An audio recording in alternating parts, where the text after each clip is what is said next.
मनसुखा ने कहा वो बात कन्हैया ऐसी है कि कंस का आदेश है कि जितना मक्खन होता है, दूध होता है, हमारे पहलवान लोग खाएंगे, जो गाय पालता है वो नहीं खाएगा।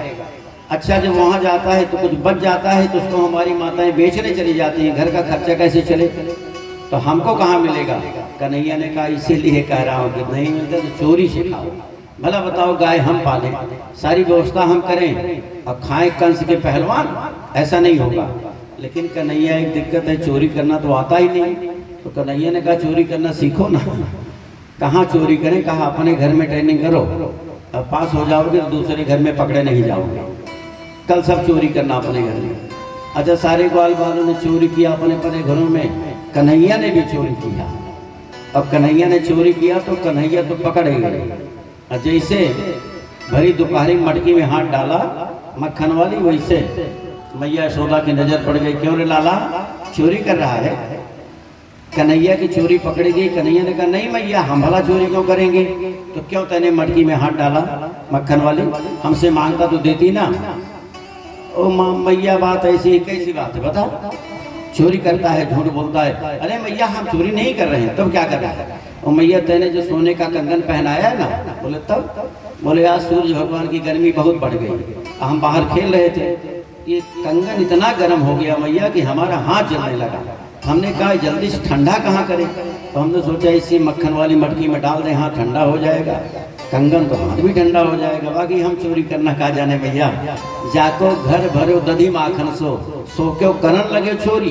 भैया हम चोरी भला क्यों करें। तो कन्हैया ने भी चोरी किया। अच्छा, सब गए, जब इकट्ठे हुए तो कुछ ग्वालों को तो बड़ी डंडा पड़ी थी, मारे गए थे, कमर टेढ़ी हो गई। अरे कन्हैया, ऐसी मार पड़ी आज मैया ने, ऐसी मार मारी, पकड़े गए इसलिए। तो कन्हैया ने कहा कि अच्छा, इसका मतलब है कि चोरी करने की आदत अभी नहीं पड़ी है। एक काम करो ना, एक स्कूल खोल देते हैं, ट्रेनिंग स्कूल। कौन सा, तो एक ट्रेनिंग स्कूल खोला गया, बाल गोपाल चौर्य विद्या प्रचार मंडल उसका नाम है। मतलब बाल गोपालों को चोरी की विद्या सिखाने का मंडल खोल दिया गया। अच्छा बनो, उसके बाद फिर चोरी की विद्या सिखाई जाने लगी।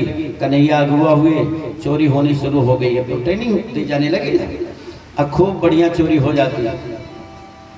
कहते बंधुओं कि गोपियां बड़ी अच्छा, गोपियां चाहती भी है कि कन्हैया हमारे घर से चोरी करे, लेकिन यह भी चाहती है कि हम पकड़े भी, हम भैया से शिकायत करें। दोनों बातें हो नहीं सकती। वो तो भाई कन्हैया है, चोरी हो जाती, पकड़ा ना जाता। भैया लोगों ने बड़ा प्रयास किया, बड़ी ऊंचाई पर मटकी टांग दिया, फिर भी चोरी हो जाती। एक दिन सभी माताओं ने सलाह किया कि काम करो ना, सब लोग ऊंचाई पर मटकी बांधो, साथ साथ एक घंटी भी बांधो। तो जैसे वो मान लीजिए ग्वाल बाल घेरा बना बना के चढ़ेंगे, सबसे ऊपर कन्हैया चढ़ेगा, आप मटकी पकड़ेगा तो मटकी हिलेगी, घंटी बगल बंधी रहेगी तो बच जाएगी, हम लोग जहाँ कहीं रहेंगे दौड़कर पकड़ लेंगे। सब ने मटकी बांधी। अब सारे ग्वाल बाल आए, कहा कन्हैया तो मक्खन नहीं मिलेगा। कहा क्यों, बता दिया कि आज मटकी बड़ी ऊपर बांध दी गई है, साथ साथ घंटी भी बांध दी है माताओं ने, चोरी नहीं हो पाएगी। कन्हैया ने कहा मक्खन तो खाना है। कहा वो तो आदत पड़ गई, चोरी वाला मक्खन जब तक ना मिले तब तक घर वाला अच्छे नहीं लगता, तो क्या करें। कन्हैया ने कहा तो करेंगे ना चोरी। कहा कि पकड़े जाएंगे। अरे कहा पकड़े कैसे जाएंगे, कैसे। अच्छा बताओ पहले किसके घर में बढ़िया मक्खन है। तो एक ग्वाले ने कहा हमारे घर में। कहा तेरी माँ कहा पिछवाड़े उपले बना रही है। कि गोपियां बड़ी गजब की, सारी व्यवस्था करती, अरे भाई ताला लगा दो नहीं चोरी होगी, लेकिन वो घर खुला छोड़ के जाती थी, आवे चोरी करने भाई, तब तो बात बनेगी। अच्छा बोलो, कन्हैया छिपते छिपाते ग्वालों को लेकर गए उस घर में। गए तो कन्हैया भी कोई छोटी मोटी चोर थोड़ी है, तो वही क्यों सांकल बंद करें, वैसे उठा दिया दरवाजा। अब चोरी की तैयारी शुरू हो गई। तो देखा तो मटकी के साथ घंटी। तो कन्हैया ने उस घंटी से कुछ प्रश्न किया। यह बात केवल कन्हैया और घंटी जानते हैं। कन्हैया ने घंटी से कहा मुझे पहचानती हो। घंटी ने कहा जी आप परमपिता परमात्मा हैं। तो कहा मेरी आज्ञा मानोगे। कहा ना मानने का प्रश्न ही नहीं है, आदेश करें प्रभु। तो भगवान ने कहा कि जब तक हम सब खा न लें बजना मत। घंटी ने कहा नहीं बजेंगे। भाई नहीं बजना है, आपका आदेश है तो नहीं बजेंगे। अच्छा बनो, ये बात हो गई। उसके बाद तब घेरा बनाया गया, फिर उसके बाद सबसे ऊपर कर। अच्छा ग्वाले बड़े डर रहे हैं कि घंटी बजेगी, ऐ कह रहा है कि नहीं बजेगी। बड़ी विचित्र बात है। चढ़े सबसे ऊपर कन्हैया चढ़े। अब मटकी को पकड़ा तो घंटी हिली लेकिन बजी नहीं। ग्वाल बाड़ बड़े आश्चर्य में कि घंटी हिली और बजी नहीं, कैसी भाई बात हो गई। अब कन्हैया मटकी में से मक्खन निकालते, नीचे वालों को दिया, खाया तब भी घंटी नहीं बजी। उसके नीचे वालों को दिया तब भी घंटी नहीं बजी। सबसे नीचे वालों को दिया तब भी घंटी नहीं बजी। कन्हैया ने कहा हम खाएं? ग्वाल ने कहा हाँ अब तू खा ले कन्हैया। तो कन्हैया ने जैसे मटकी में से मक्खन निकाला, जैसे मुंह में डाला कि खाएं, मुंह में जैसे अभी गया नहीं तब तक घंटी लगी टन टन करके बजने।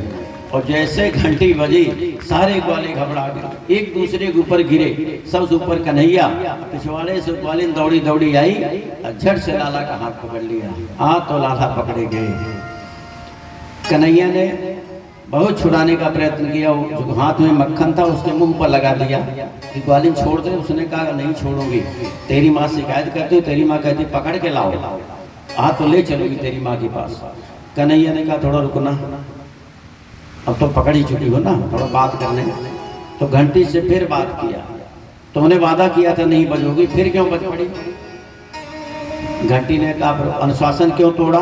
तो घंटी ने कहा प्रभु मैंने अनुशासन तोड़ा नहीं, अनुशासन बनाया। अरे कहा मेरी आज्ञा टाल के कौन सा अनुशासन बनाने का प्रयास कर रही, समझ में नहीं आ रहा है। तो घंटी ने कहा प्रभु आप भले ईश्वर हैं, जगत नियंता है, जगदीश्वर हैं, लेकिन यहाँ मृतलोक में आए हैं। अमृतलोक में भगवान को खिलाने का कुछ अलग नियम है। तो मृतलोक में मृतलोक के ढंग से होगा ना प्रभु। बोले क्या मतलब? बोले यहाँ जब पंडित जी लोग भगवान को भोग लगाने चलते हैं तो घंटी जरूर बजाते हैं। बोले आनंद कंद भगवान की, इसलिए मेरा बजना आवश्यक था, ना बजती तो अनुशासन टूट जाता। गजब की बात। अरे श्रोताओं यह माखन लीला और सुच विश्वास गोपियों का, चोरी का कारण भूख नहीं है हास विलास गोपियों का। जिस समय घरों में बालाएं दध दूध जमाया करती हैं, उस समय मनोहर गीतों से कान्हा को भुलाया करती हैं। चितचोर तुम्हारे खाने को रखा है दही ठिकाने से, मेरे मोहन मेरे लाला आ जाओ इसी बहाने से। माखन